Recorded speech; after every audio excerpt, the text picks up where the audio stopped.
கமியோதாஸ் kitchen சொந்தங்களுக்கு வணக்கம். இன்னைக்கு நம்ம பார்க்க போகிற ரெசிபி என்னன்னு பார்த்தீங்கன்னா கோவக்காய் கிரேவி.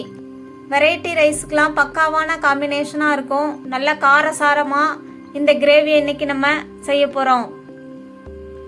அதுக்கு நான் ஒரு 1/2 கிலோ அளவு கோவக்காய் எடுத்திருக்கேன். அதை வச்சு தான் இன்னைக்கு கிரேவி செய்ய போகிறோம். வெரைட்டி ரைஸு, சாம்பார் சாதம் எல்லாத்துக்குமே இது தொட்டுக்க நல்ல சூப்பரான காம்பினேஷனாக இருக்கும்.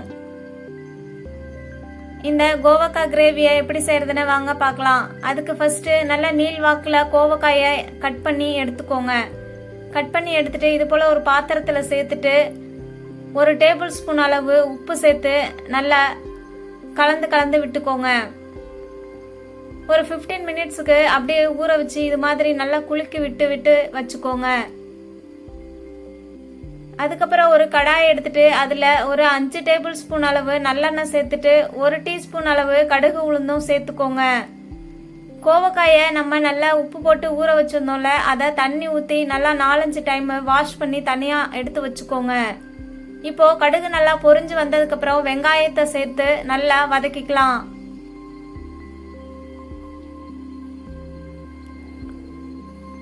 வெங்காயம் நல்லா கண்ணாடி பதம் வதங்கி வரட்டும்.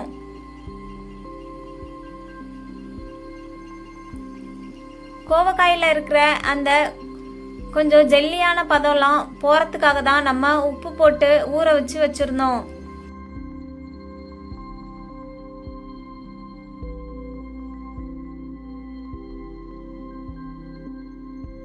கோவக்காய் வெந்து வரத்துக்கு நமக்கு அதிகமான டைம் எடுத்துக்கும்.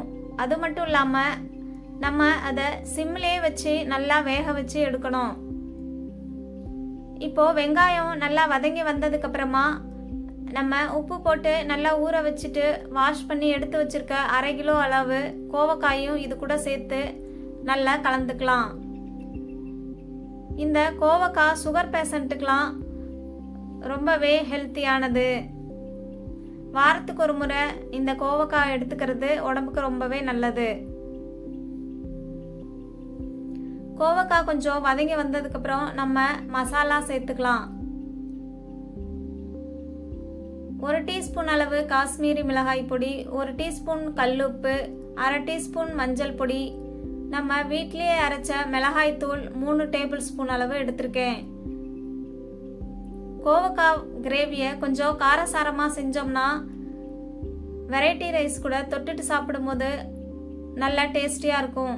அதுக்காக இன்னைக்கு நான் 3 டேபிள் ஸ்பூன் அளவு மிளகாய் பொடி சேர்த்துருக்கேன். இந்த மிளகாய் பொடி எப்படி அரைக்கிறதுன்னு ஆல்ரெடி நான் வீடியோவில் போட்டிருக்கேன். அதை டிஸ்கிரிப்ஷனில் கொடுக்குறேன். உங்களுக்கு தேவைப்பட்டா செக் பண்ணி பார்த்துக்கோங்க. மசாலாலாம் சேர்த்ததும் சிம்மில் வச்சுட்டு மசாலா கருகிராமல் இது மாதிரி நல்லா கலந்து கொடுத்துக்கோங்க. நல்லா கலந்து கொடுத்துட்டு இந்த கோவக்காய் முங்குறது அளவுக்கு நம்ம தண்ணி சேர்த்துக்கலாம்.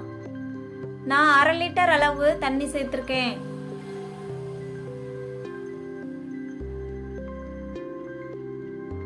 இதை நல்லா கலந்து கொடுத்துட்டு உப்பு கரைஞ்சதும் உப்பு டேஸ்ட் பாருங்க. நம்ம வெரைட்டி ரைஸ் கூட தான் வச்சு சாப்பிட்டுக்க போகிறோம். அதனால 1/2 உப்பு இருந்தாலே போதுமானது. சாதத்தோடு போட்டு பிசைஞ்சு சாப்பிட்றதா இருந்தால் நம்ம இன்னும் கொஞ்சம் உப்பு சேர்த்து கூட வேக வச்சுக்கலாம்.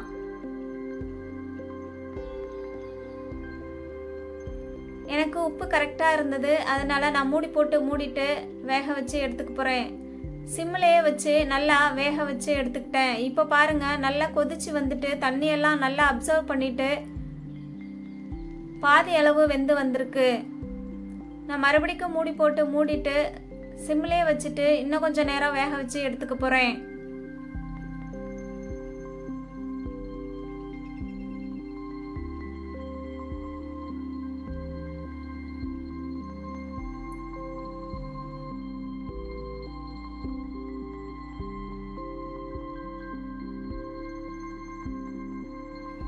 நான் மறுபடிக்கும் ஒரு 10 நிமிஷம் வேக வச்சு எடுத்துக்கிட்டேன். இப்போ நல்லாவே கோவக்காய் வெந்து வந்துருச்சு.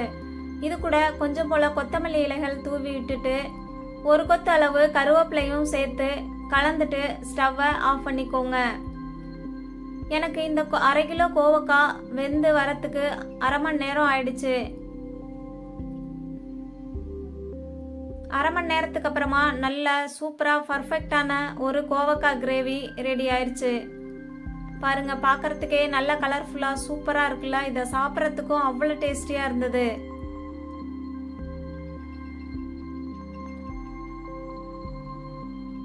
உங்களுக்கு இந்த வீடியோ பிடிச்சிருக்குன்னு நான் நம்புகிறேன். நீங்களும் இதே செய்முறையில் ஒரு முறை உங்கள் வீட்டில் கோவக்காய் கிரேவி செய்து பாருங்கள். உங்களுக்கு இந்த டேஸ்ட் பிடிச்சிருந்துச்சுன்னா என் கூட கமெண்டில் ஷேர் பண்ணுங்கள்.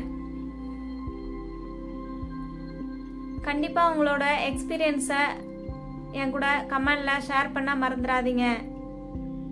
தேங்க்யூ.